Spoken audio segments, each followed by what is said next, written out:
title, including the legacy expenditure, and the regions, so Scotland and Wales and Northern Ireland quite foul, and the Treasury said, well, tough luck, the end of the decision is final. So that's the aspect which is making the current plan for a difficult area and exacerbates the search for seeing whether there are better alternatives which don't involve permanently running short arguments between Scotland, Wales, Northern Ireland and the Treasury.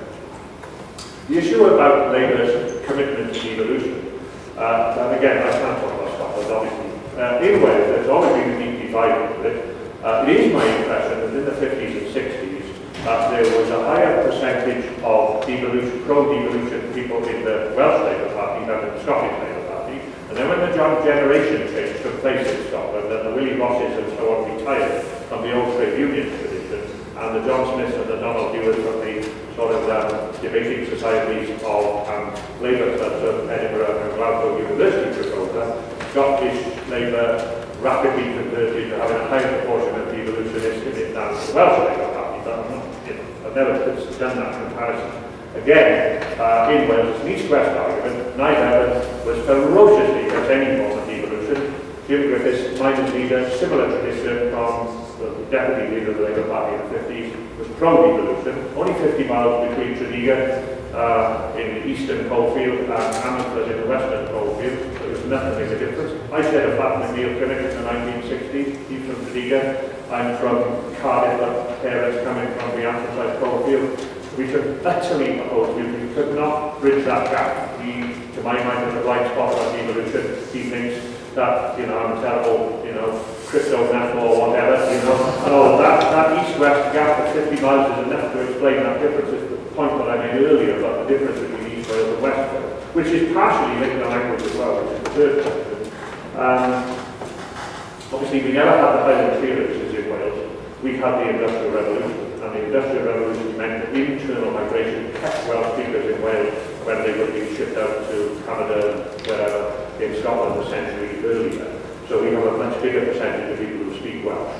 And although we had tough times, you know, when primary education, my grandfather's generation, when he first went to school, it was the old Welsh not problem, which my grandfather used to say was great fun for the boys, terrible for the girls, because the girls were all wearing boot skirts and his sisters could not escape when they had the Welsh not put on.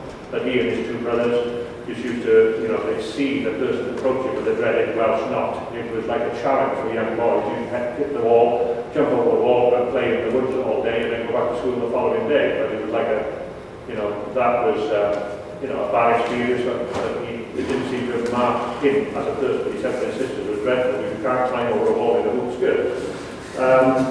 Not in those days of female modesty, shall we say. So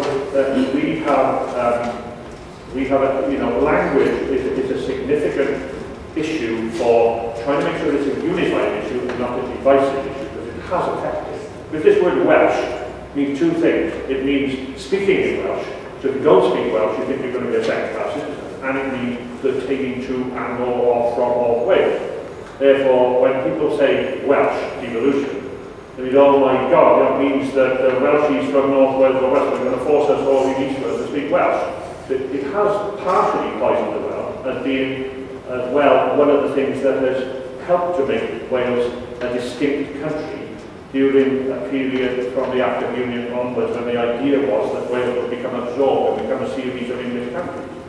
So, you know, but handling that is part of this argument about the 4,000 different kinds of cheese being a piece of cake for the lunchtime is coming in. The Devolution comparison that I made earlier, it does mean that's one of the things that devolution has to bridge over the suspicions between Welsh speakers and non-Welsh speakers about making it compulsory, or if you speak Welsh, you've got twice as good a chance of getting a job in the civil service, etc. While Welsh speakers still feel that they are in some ways disadvantaged because there isn't enough provision for them to be able to participate fully in their own language of choice.